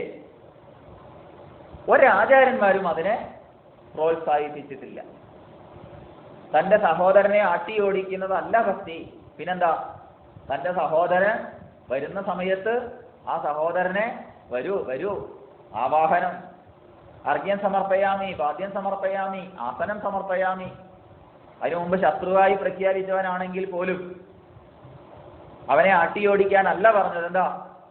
വരൂ, ആവാഹനം, അല്ലേ? എന്നിട്ട് എന്ത് ചെയ്തു? കാല് കഴുകാൻ വെള്ളം കൊടുക്കേണ്ടവനാണെങ്കിൽ വെള്ളം കൊടുത്തു, കഴിച്ചു കൊടുക്കണവനാണ് കാല് കഴിച്ചു കൊടുത്തു, എന്തോ ആയിക്കോട്ടെ. വന്നിരുന്ന് വേഗം കുശലാന്വേഷണം പറയാനല്ല. പിന്നെന്താണ്? നൈവേദ്യം സമർപ്പയാമി. എന്താ കഴിക്കേണ്ടത് വെച്ചാൽ അപ്പോ ഉള്ളത് കൊടുക്കുന്നു. ഉണ്ടാക്കി കൊടുക്കണില്ല, എന്നാലും ഉള്ളത് കൊടുക്കും. പിന്നെന്ത് ചെയ്യുന്നു? വിശ്രമിക്കാൻ അവസരം കൊടുക്കണു. പോണ സമയത്ത് പൂജിച്ച പൂവ് ഉദ്ദേശിച്ച് കളയുന്നത് പോലെ ഇനി വരുമ്പോ ഇതേ വരൂ എന്ന് പറഞ്ഞ് അയാള് അല്ലേ പോവാൻ പറഞ്ഞയക്കുന്നു. സ്നേഹപൂർവ്വം പറഞ്ഞയക്കുന്നു, ഭക്തിപൂർവ്വം പറഞ്ഞയക്കുന്നു, ഭക്തിപൂർവ്വം സ്വീകരിച്ച് ഭക്തിപൂർവ്വം ഉപേക്ഷിക്കുന്നു. കാരണം ഇത് തന്നിൽ നിന്ന് വേറെ അല്ല, ഈശ്വരൻ തന്നെയാണ് ഈ വന്നിരിക്കുന്നത്. ആ ഈശ്വരനോടുള്ള പ്രേമം, സ്നേഹം ഊട്ടിയുറപ്പിച്ചിരിക്കുന്നു.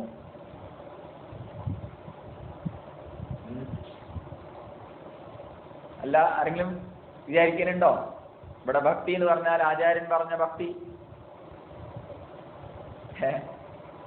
ശിലയിലോ ഉള്ളതാണോ, അല്ലെങ്കിൽ ചില തീർത്ഥസ്ഥാനങ്ങളെ ചെന്നിട്ടുണ്ടാകുന്ന ഭക്തിയാണോ, അല്ലെങ്കിൽ ഇങ്ങനെ ഭസ്മം ധരിച്ചുകൊണ്ടുള്ള ഭക്തിയാണോ, അല്ലെങ്കിൽ ഇന്ന വേഷം ധരിച്ചുകൊണ്ടുള്ള ഭക്തിയാണോ, അല്ലെങ്കിൽ ശബരിമലയിലോ അല്ലെങ്കിൽ ഗുരുവായൂരോ അല്ലെങ്കിൽ വൈകുണ്ഠത്തിലോ അല്ലെങ്കിൽ കൈലാസത്തിലോ മാത്രം തങ്ങി നിൽക്കുന്ന ഭക്തിയാണോ, അല്ലെങ്കിൽ സീസണൽ ഭക്തിയോ കാലദേശ വ്യക്തി പരിമിതിയിൽ ഒതുങ്ങുന്ന ഭക്തിയെ അല്ല ആചാര്യൻ പറഞ്ഞത്. അത് നാരദർ ഒരിക്കലും പറയില്ല. നാരദ ദദാതി ഇതി നാരദൻ എന്ന അർത്ഥം വരുന്ന നാരദ ആചാര്യൻ, ഭക്തിയുടെ ആചാര്യൻ, അത് പറയില്ല. അതേ സമയത്ത് ആ ഭക്തിയൊക്കെ നല്ലതാണ്. ഏതിന്? ഇവിടേക്ക് നമ്മെ എത്തിക്കുമെങ്കിൽ ഏതിനെയും അംഗീകരിക്കുക. അതെല്ലാ ആചാര്യന്മാരും അംഗീകരിച്ചിട്ടുണ്ട്. ഇപ്പൊ ശബരിമലയ്ക്ക് പോവാന്ന് പറയുന്ന സമയത്ത് ശബരിമലയ്ക്ക് വ്രതം എടുത്തു. ആ വ്രതം എടുത്താ മറ്റുള്ളവൻ അങ്ങനെ പോകും, 4 ദിവസം കൊണ്ട് പോയിരുന്നുണ്ട്, ഞാനും പോയി കളയാം. മറ്റുള്ളവൻ കള്ളുപിടിച്ച് പോകണ്ടെങ്കിൽ ഞാനും കള്ളുപിടിച്ച് പോവാം. അങ്ങനെ ആയിക്കൂടെ ഭാവിയിൽ? അപ്പൊ തന്നെ ഉണ്ടോ അല്ലേ എന്നുള്ളത് നമുക്കറിയില്ലല്ലോ, അല്ലേ? അപ്പൊ ഒരു മണ്ഡലകാലം വ്രതം അനുഷ്ഠിക്കണം എന്ന് ശാസ്ത്രം പറഞ്ഞിട്ടുണ്ടെങ്കിൽ അതിന്റെ ഒരു കാര്യ ഉദ്ദേശം ഉണ്ടാവും അവിടെ, വെറുതെ പറഞ്ഞിട്ടുണ്ടാവില്ല. അതിന്റെ ഉദ്ദേശം ഉണ്ടാവും. ആ ഉദ്ദേശത്തെ മാറ്റി നിർത്തി കഴിഞ്ഞാൽ എന്തായി തീർന്നു?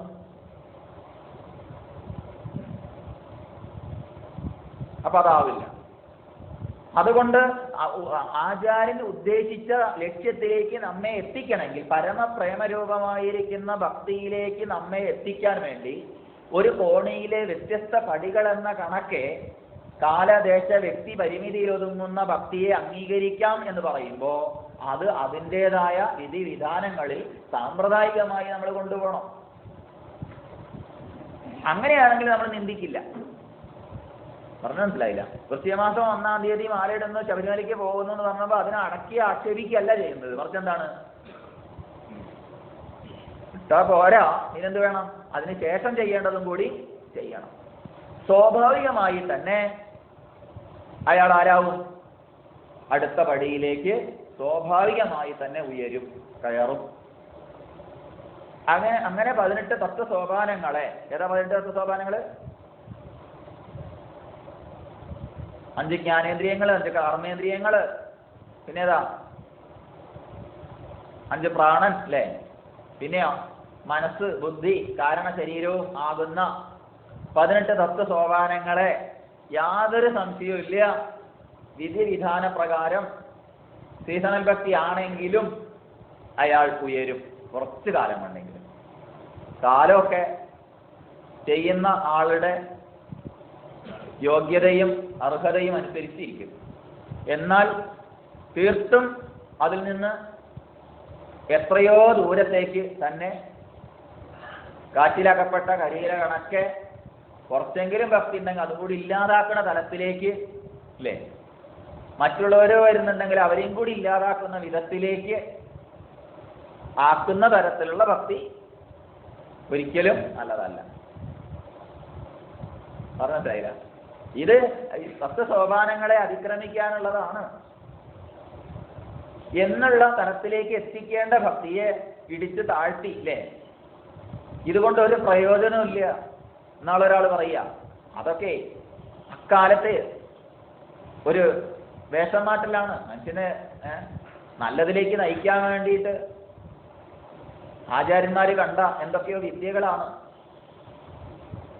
സംഗതി ശരി, ആ നല്ലതിലേക്ക് നയിക്കുക എന്നുള്ളത് പറയുന്നത് അയാളുടെ ദൃഷ്ടിയുള്ള നല്ലതിലേക്കല്ല. ഏതാ അയാളുടെ ദൃഷ്ടിയ നല്ലതിലേക്ക് എന്ന് പറഞ്ഞാൽ കുറച്ച് ദിവസം അല്ലേ നാവിനെയും ഒക്കെ നിയന്ത്രിച്ച് കുറച്ചു ദിവസം ആസ്വദിക്കാൻ, മദ്യമൊന്നും കുടിക്കാതെ, മദ്യം സേവിക്കാതെ, പിന്നെ കുറച്ചും കൂടി ആസ്വദിച്ച് കുടിക്കാൻ വേണ്ടി ഉള്ള ഒരു വഴിയൊരുക്കൽ. അങ്ങനെയല്ല, അങ്ങനെയുള്ള ഒരു മാറ്റി നിർത്തലല്ല. ഒരു പരം തത്വത്തിലേക്ക് നമ്മെ നയിക്കുന്ന വ്യത്യസ്തങ്ങളായ പടികളാണ് ഇത് എന്നുള്ള ഭാവന കൊണ്ടാണ് ആചാര്യന്മാര് അതെല്ലാം ചിട്ടപ്പെടുത്തി. അല്ലെങ്കിൽ ഏകാദശി നോക്കുന്നു, ഏകാദശിയായാം ഭോജനദ്വയം കർത്തവ്യം ദിനേ ഹരികീർത്തനം ജാത്രോ ജാഗരിതം ച എന്ന നിർവചനത്തിനനുസരിച്ച് ഏകാദശി നോക്കുകയാണെങ്കിൽ എന്തുണ്ടാവും? സംശയമൊന്നുമില്ല, ആഹാരം ശുദ്ധമാവും. ഏകാദശേന്ദ്രിയങ്ങളെ ഉൾവലിക്കലാകുന്ന ഏകാദശി കൊണ്ട് ആഹാരശുദ്ധവും തത്വശുദ്ധി തത്വശുദ്ധവും ധ്രുവാസ്മൃതി എന്നുള്ള തലത്തിലേക്ക് നമ്മെ നയിക്കും. പക്ഷെ അത് ഉൾക്കടിച്ചാൽ നടക്കില്ല. അല്ലെങ്കിൽ തിരുവാതിര നോറ്റു, അല്ലെങ്കിൽ അത് നോറ്റു, ഇതൊക്കെ ഭക്തിയുടെ ഭാഗമാണ്. ഇതൊക്കെ ഭക്തിയുടെ ഭാഗം. അതുകൊണ്ട് ഈ ഭക്തിയൊക്കെ, അല്ലെങ്കിൽ ഒരാള് അന്ന് അമ്പലത്തിൽ ഗുരുവായൂർ പോകണം എന്ന് വിചാരിച്ചു, തെറ്റല്ല. പക്ഷെ പോവുക എന്നുള്ളത് കൊണ്ട് ഉദ്ദേശിച്ചത് എല്ലാവരും പോകുന്നുണ്ട് അതുകൊണ്ട് ഞാനും പോണു, അങ്ങനെയല്ല. എന്തിനാണ് ഞാൻ പോണത്, എന്താണ് ഞാൻ അവിടെ പോയിട്ട് ചെയ്യേണ്ടത് എന്നെ പറ്റിയുള്ള വ്യക്തമായൊരു ധാരണ, അതിനാരാണ് നമുക്ക് പ്രമാണം? തസ്മാ ശാസ്ത്രം പ്രമാണം. പലരോടും ചോദിച്ചാൽ പറയാറുണ്ട്, ഗുരുവായൂരപ്പൻ വിഷ്ണു ആണോ കൃഷ്ണനാണോ എന്ന് ചോദിച്ചാൽ പലരും മുഖത്തേക്ക് വെക്കും. ചിലർ ചോദിക്കും രണ്ടും ഒന്നല്ലേ എന്ന്. അതിലത്ര വലിയ കാര്യമൊന്നുമില്ല, എന്നാലും അത് അറിഞ്ഞിരിക്കണ്ടേ, കണ്ടേ? നമ്മളെ കുട്ടികൾ നമ്മളോട് ചോദിച്ചാൽ നമുക്ക് പറഞ്ഞു കൊടുക്കണ്ടേ? റെഡിയല്ലേ? കൃഷ്ണനാണോ വിഷ്ണു ആണോ ഗുരുവായൂരപ്പൻ? വിഷ്ണു ആണ് അല്ലേ? ഗുരുവും വായും കൂടി,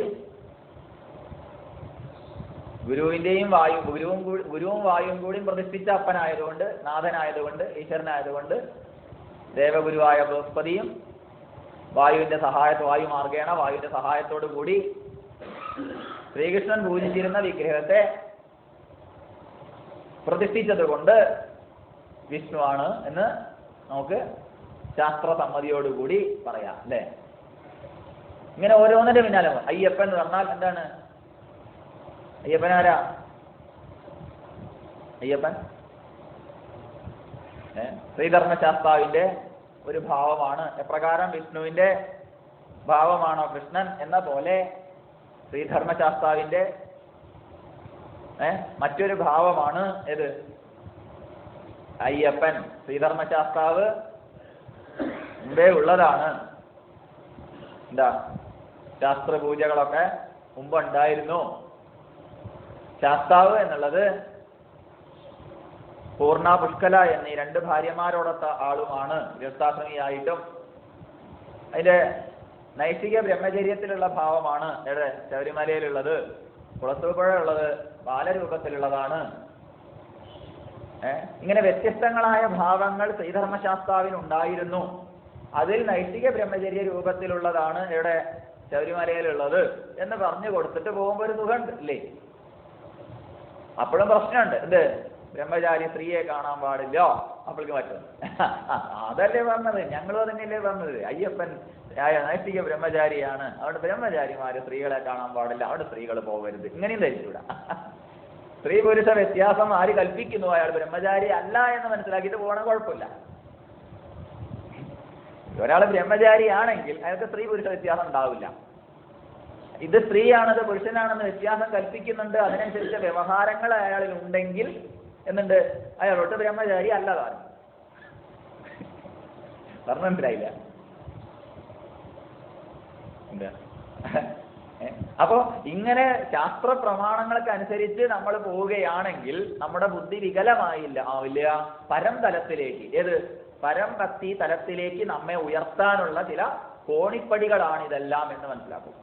അല്ലെങ്കിൽ ക്ഷേത്രം എന്ന് പറഞ്ഞാൽ അർത്ഥം വയൽ എന്നാണ് മുഖ്യമായ അർത്ഥം. അതിനെ അനുവാദം ചെയ്ത് പറഞ്ഞതാണ് ഏത് ക്ഷയാത് പ്രായതേ ഇതി എന്നൊക്കെ എന്ന് മനസ്സിലാവുമ്പോ അനുവാദം ചെയ്തതിനെയാണോ ആദ്യം എടുക്കേണ്ടത് അതോ മുഖ്യമായ അർത്ഥത്തെയാണോ ആദ്യം എടുക്കേണ്ടത്? ഏതെടുക്കണ്ടേ? മുഖ്യാർത്ഥത്തെയാണ്. മുഖ്യാർത്ഥത്തിന്റെ അർത്ഥം ചിന്തിച്ചു കഴിഞ്ഞാൽ പ്രാർത്ഥനയുടെ ഫലമല്ല നമുക്ക് ലഭിക്കുന്നത്, കർമ്മഫലമാണ്. എന്തുകൊണ്ട്? ക്ഷേത്രം എന്ന് പറഞ്ഞ വയലായതുകൊണ്ട്. കർമ്മത്തിന്റെ ഫലം എടുക്കാനുള്ള അല്ലേ അതല്ലേ? അപ്പൊ കർമ്മത്തിന്റെ ഫലം ഭുജിക്കാനുള്ള സങ്കേതമാണത്. അപ്പൊ നമ്മൾ നല്ല കർമ്മം ചെയ്താലേ നല്ലത് കിട്ടൂ, അല്ലാതെ ചീത്തത് ചെയ്തിട്ട് നല്ലത് പ്രാർത്ഥിച്ച കിട്ടില്ല എന്നുള്ളത് ആ വാക്കിന്റെ നിർവചനം തന്നെ വരുന്നുണ്ട്. എന്ത് തട്ടിപ്പും വെട്ടിപ്പും ചെയ്യാം, അതിന്റെ പങ്ക് കൊണ്ടുപോയി അവിടെ കൊണ്ടുപോയി സമർപ്പിച്ചാൽ മതി. കാരണം ക്ഷയാത്രായതേ ഈ ക്ഷേത്രം എന്നല്ലേ നമ്മൾ പഠിച്ചത്. എന്താ? അത് അനുവാദം ചെയ്തു വന്നതാണ്, കർമ്മഫലത്തെ അനുഭവിക്കാനുള്ളതാണ്, കർമ്മഫലമേ അനുഭവിക്കൂ എന്നാണ് ആ വാക്കിന്റെ മുഖ്യമായ അർത്ഥം എന്ന് മനസ്സിലാകുന്ന ഒരാള് സത്കർമ്മം കൊണ്ട് ഭഗവാനെ പൂജിച്ച് സ്വകർമ്മണ തമഭ്യർച്ച്യ സിദ്ധിം വിന്ദതി മാനവ, സ്വന്തം കർമ്മങ്ങളെ കൊണ്ട് ആ ഈശ്വരനെ പൂജിച്ച് എന്ത് ചെയ്യുന്നു? സിദ്ധിയെ, പരമമായ സിദ്ധിയെ പ്രാപിക്കുന്നു എന്നുള്ള തലം തന്നെയാണ് ഉണ്ടാവുക. അപ്പൊ ആ തലത്തിലേക്ക് ഉയർത്തിക്കൊണ്ടുപോകുന്നതിന് പകരം താഴ്ത്തിക്കൊണ്ടുവരരുത് എന്നേ പറഞ്ഞുള്ളൂ. ഇതാണ് ഭക്തിയുടെ ഈ പരമപ്രേമ രൂപത്തിലേക്കുള്ള പരമം എന്ന് പറഞ്ഞാൽ അതിനു മുകളിൽ മറ്റൊന്നില്ലാത്ത എന്നർത്ഥം. ആർക്ക് ആരോടാണ് ഏറ്റവും സ്നേഹം എന്ന് ചോദിച്ചാൽ അതൊരു സംശയമില്ല, അവിടെ ഇരിക്കുന്നവരും പറയും ആർക്ക്? എനിക്ക് എന്നോടാണെന്ന്. ഇല്ലെങ്കിൽ ഇന്നല്ലെങ്കിൽ നാളെ, വർത്തമാനകാലത്തിൽ അല്ലെങ്കിൽ ഭാവി കാലത്തിൽ തീർച്ചയായിട്ടും പറയും എന്നുള്ളത് കൊണ്ട് ഈ നിർവചനം ഏതാണ്? തന്നെയാണ് ശരി. ഇന്ന് ശരിയല്ല എന്ന് പറയുന്നവരെ നാളെ പറയും. പറഞ്ഞു മനസ്സിലായില്ല? പറയില്ലേ? എനിക്ക് ഏറ്റവും കൂടുതൽ സ്നേഹം ആരോടാണ്? ഭക്തി ആരോടാണ്? വിഷ്ണുവിനോടല്ല, കൃഷ്ണനോടല്ല, ദേവിനോടല്ല, ഒന്നിനോടും അല്ല. ആരോടാണ്? ഭാര്യനോടും അല്ല, ഭർത്താവിനോടും അല്ല, കുട്ടിയോടും അല്ല, ഒന്നിനോടും അല്ല. പിന്നെ ആരോടാണ്? എനിക്ക് എന്നോടാണ് ഏറ്റവും കൂടുതൽ സ്നേഹമെന്ന് ഇന്നല്ലെങ്കിൽ നാളെ നമ്മളും പറയും എന്നുള്ളത് കൊണ്ട് ആചാര്യൻ പറഞ്ഞത് ഇപ്പൊ മനസ്സിലായില്ലെങ്കിലും അപ്പൊ മനസ്സിലാവും. അതുകൊണ്ട് അതിന് വ്യാഖ്യാനം മതി അല്ലേ? ഒരേ ഇത് അനുഭവത്തിൽ എത്തിക്കൊള്ളേ. ഇപ്പൊ എത്താത്തവർക്ക് നാളെ എത്തുന്നുള്ള ഉറപ്പല്ലേ? അത് നമുക്കറിയില്ലേ. ഊഹാപോഹ വിചക്ഷണ, ഊഹാപോഹം കൊണ്ടെങ്കിലും നമ്മൾ മനസ്സിലാക്കണം. ഇത് ഇന്നല്ലെങ്കിൽ നാളെ തിരിച്ചു പറയില്ല, നമുക്ക് തന്നെ ഉറപ്പല്ലേ? ഇപ്പൊ അനുഭവത്തിൽ നിന്ന് പാഠം പഠിച്ചുകൊണ്ട് നാളെ ഞാനും പറയും ഇന്നിപ്പോ ബുദ്ധിതലത്തിൽ അറിയുന്നവർ പറയും, വിചാരിക്കുന്നുണ്ടാവും അല്ലേ? ഇയാൾ പറയണത് ശരിയല്ല എന്ന് ആർക്കെങ്കിലും പറയാൻ പറ്റുമോ? ഇല്ല. അത് നിങ്ങളത് വെറുതെ പറയണതാ, അങ്ങനെയൊന്നും അല്ല. ആശ്രമത്തിൽ വരുന്ന ഒരു അമ്മ എപ്പോഴും പറയാറുണ്ടായിരുന്നു, എനിക്ക് എൻ്റെ കുട്ടികൾക്ക് എന്നോട് എന്തൊരു സ്നേഹാന്നറിയോ, ഇപ്പൊ പെട്ടെന്ന് മരിച്ചു പോയാൽ നന്നായിരുന്നു. നമ്മൾ ആ അമ്മയോട് പറയാറുണ്ട്, അമ്മ അത് പറയരുത്, അത് മാത്രം പറയരുത്, കുറച്ച് ദിവസം കിടന്നിട്ട് വേണം മരിക്കാൻ. അത് കേൾക്കുമ്പോഴേക്കും അമ്മയ്ക്ക് ദേഷ്യം വരും. എന്നെ കുറച്ച് കിടത്തി അടങ്ങുള്ളൂല്ലേ? അല്ല, കുറച്ച് ദിവസം കിടക്കന്നെ വേണം, എന്നിട്ട് പോണം, അപ്പോഴേ ശരിക്കും മക്കളെ സ്നേഹം മനസ്സിലാവും. ഇല്ല, എന്തൊരു സ്നേഹാവെന്നറിയോ? ഇതൊക്കെ എത്രയേ ഉള്ളൂ എന്ന് മനസ്സിലാവണമെങ്കിൽ കുറച്ച് ദിവസം കിടന്നേ പറ്റൂ, ഇല്ലെങ്കിൽ പിന്നെയും വരേണ്ടി വരും. അതുകൊണ്ട് ഇനി വരാത്ത അല്ലേ മുക്തി തലത്തിലേക്ക് എത്തണമെങ്കിൽ എന്ത് വേണം? ഇതൊക്കെ എത്രയേ ഉള്ളൂ എന്നുള്ളത് ശരിക്കും മനസ്സിലായിട്ട് പോവുക നല്ലത്. എന്താ എത്ര ആൾക്കാരത് പറയണതറിയോ? പെട്ടെന്ന് മരിച്ചു പോയാൽ മതി, പെട്ടെന്ന് മരിച്ചു പോയാൽ മതി, അത് പറയരുത്. അത് പിന്നെയും വരണം എന്ന് ആഗ്രഹിക്കുന്നവരാണ് ഈ പറയുന്നത്. എന്താ അങ്ങനെയൊന്നും പ്രാർത്ഥിക്കുന്നത്? എന്തിനാ അങ്ങനെ പ്രാർത്ഥിക്കണത്? വരുന്നതൊക്കെ വന്നോട്ടെ. അപ്പൊ ശരിക്കും എല്ലാം തിരിച്ചറിയാനുള്ള കഴിവുണ്ടാവും. ഓരോ പാഠവും നമ്മളെ പഠിപ്പിക്കും. ഈ പ്രകൃതിയാണ് ഏറ്റവും വലിയ പാഠശാല, ഈ പ്രപഞ്ചമാണ്. അതൊന്ന് പാഠം ഉൾക്കൊള്ളാൻ കഴിയാത്തവരോട് പഠിക്കൂല. സുലളിതമായ വേദപുസ്തകമാണ്. അതുകൊണ്ട് ഉറപ്പാണ് എത്ര സ്നേഹം പറയുന്ന ആളായാലും.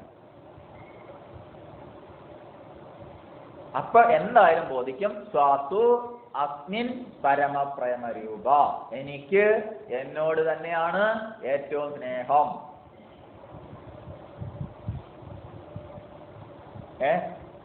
ആരാണ് ഞാൻ എന്നതിനു മുമ്പ് അറിഞ്ഞിരുന്നാൽ തരക്കെടില്ല.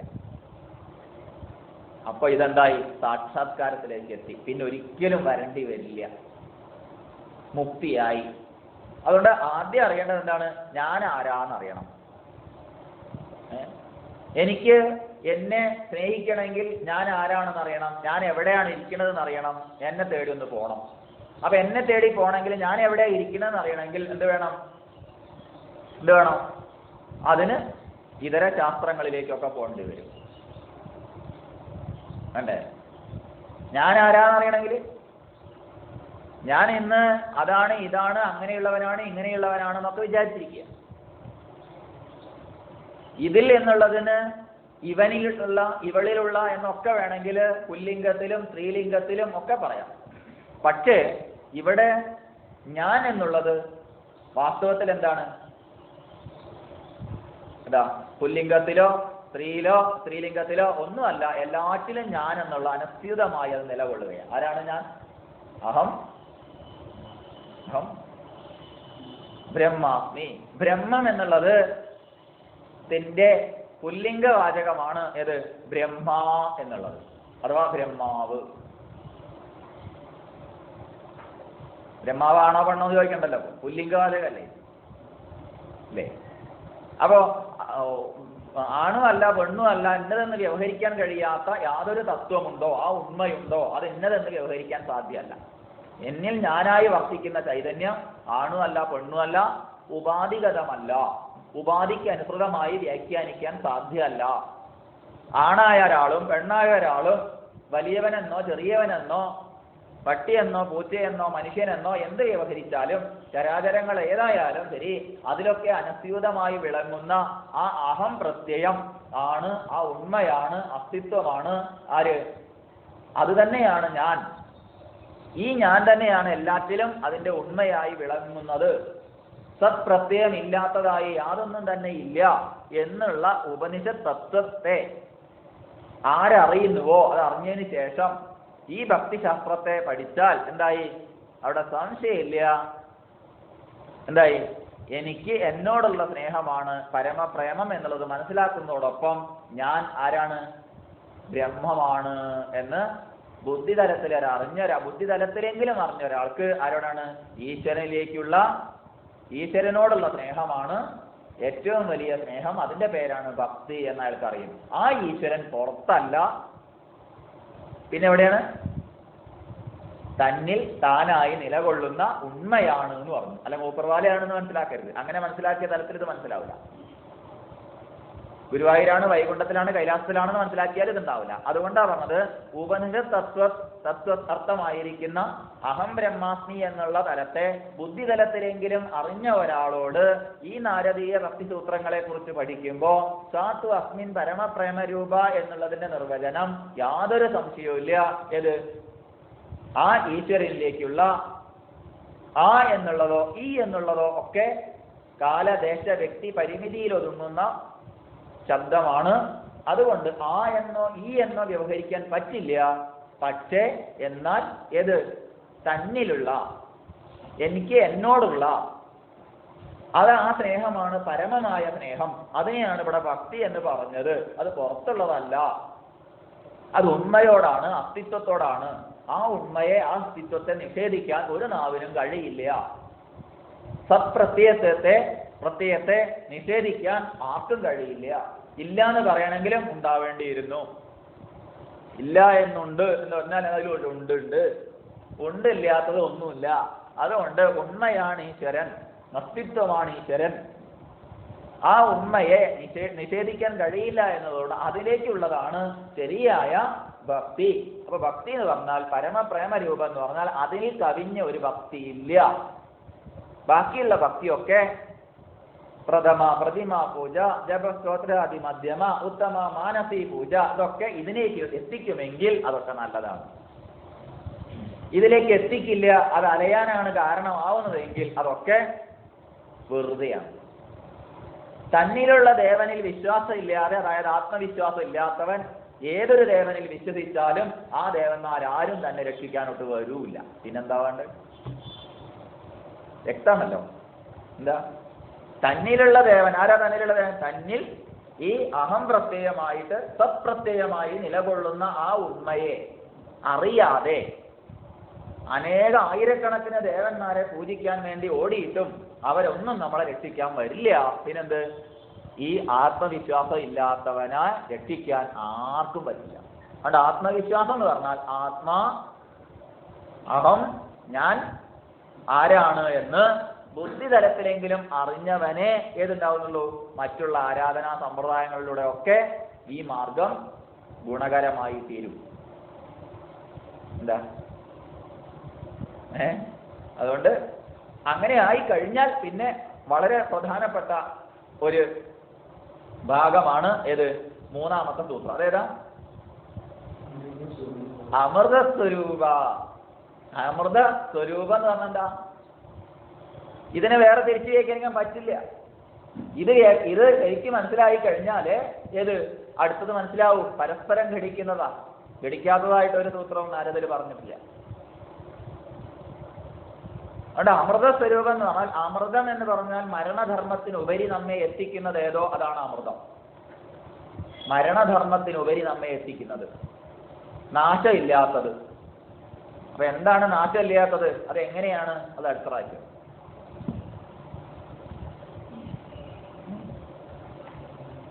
ഇന്ന് വരെ നമ്മൾ എന്തൊക്കെ പഠിച്ചോ, എന്തൊക്കെ നമ്മൾ കാണിക്കുന്നുവോ, എന്തൊക്കെ നമ്മൾ ചെയ്യുന്നുവോ, ഈ ചുറ്റുപാടുകളിൽ നമ്മൾ എന്തൊക്കെ ഈശ്വരന്റെ പേരിൽ ചെയ്തു കൂട്ടുന്നുവോ, അത് മുഴുവൻ വളരെ ചുരുക്കി സൂത്ര രൂപത്തിലാക്കി സംഗ്രഹിച്ച് ഒരു ക്യാപ്സ്യൂൾ രൂപത്തിലാക്കി തരുന്ന ഓരോ ക്യാപ്സ്യൂളുകളാണ് ഓരോ സൂത്രങ്ങളും. മൊത്തം നമുക്കിതിൽ അന്തർഭവിപ്പിക്കാൻ പറ്റും. ഇന്ന് നമ്മുടെ ചുറ്റുപാടും കാണുന്ന എല്ലാം ഉപനിഷത്ത് പഠനം തൊട്ട് ക്ഷേത്രത്തിൽ പോകുന്ന അനേക ദേവതാ വിശേഷങ്ങളിലേക്കുള്ള പൂജ വരെ ഇതിൽ അന്തർഭവിപ്പിച്ചു ഒരു ചെറിയൊരു ക്യാപ്സൂളിലാക്കിയിട്ട് തരുന്നത് പോലെ ഒരു ക്യാപ്സൂൾ രൂപത്തിൽ നമുക്ക് തരികയാണ് ഓരോ സൂത്രങ്ങളും. ഓർമ്മിക്കാൻ എളുപ്പത്തിന് വേണ്ടിയാണ് സൂത്ര രൂപത്തിൽ അതിനെ നിബന്ധിച്ചിരിക്കുന്നത് ആചാര്യൻ. ഇത്രയേ ഉള്ളൂ, ഓർമ്മിക്കാൻ വേണ്ടി. ഈ അമൃത സ്വരൂപാച എന്ന് പറയുമ്പോഴേക്ക് ഓർത്തു ആ അമൃത് എന്താണ് എന്നുള്ളത് നമ്മൾ പല മേഖലയിൽ പോയിട്ട്, പല ക്ഷേത്രങ്ങളിൽ പോയിട്ട് പലത് ചെയ്ത് നമുക്ക് എന്തെങ്കിലും ഒരു തൃപ്തി കൈവന്നിട്ടുണ്ടോ? ആ തൃപ്തി നാശമില്ലാത്തതാണോ, മരണമില്ലാത്തതാണോ എങ്കിൽ എന്നിട്ട് അതിനൊക്കെ കൂടി കൂട്ടി യോജിപ്പിച്ച് എന്ത് ചെയ്തു? ഒരു ഗുളികയിലാക്കി. എന്നിട്ട് പറഞ്ഞത് അമൃത സ്വരൂപാച. അതില്ലേ, തൃപ്തി ഇല്ലേ, തൃപ്തി എന്നുള്ള മനോഭാവം ഇല്ലേ, പിന്നെ അതൃപ്തിയാണോ, പോരാന്നാണോ എങ്കിൽ എന്തുണ്ടായി? പോയിട്ടൊന്നും കാര്യമില്ല. കിട്ടുന്നുണ്ടോ എങ്കിൽ അതാണ്.